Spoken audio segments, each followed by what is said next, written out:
Sir பக்கத்தில் தான் போயிட்டு இருந்த மாதிரி இருக்குது. 2000 செலவாயிருச்சு.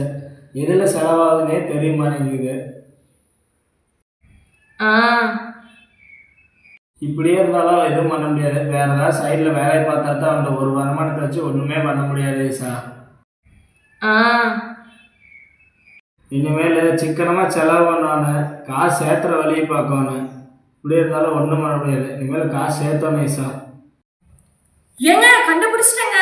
இங்க பாருங்க. என்னது அதுக்குள்ள வழியை கண்டுபிடிச்சு இப்போத்தான் சொன்னா? அடே பரவாயில்லையா? ஆமாங்க, இந்த ட்ரெஸ் பாத்தீங்கன்னா எல்லா ஆப்லயுமே 2500ன்னு சொன்னாங்க. என்னடா இவ்வளவு ரேட் சொல்றாங்கன்னு தேடிக்கிட்டே இருந்தேன். இன்னைக்கு 2400க்கு கிடைச்சிருச்சுங்க. எப்படியும் 100 ரூபாய் மிச்சம் பண்ணிட்டேன். காசு கொடுங்க, வாங்கிடுறேன். அடிப்பாவி.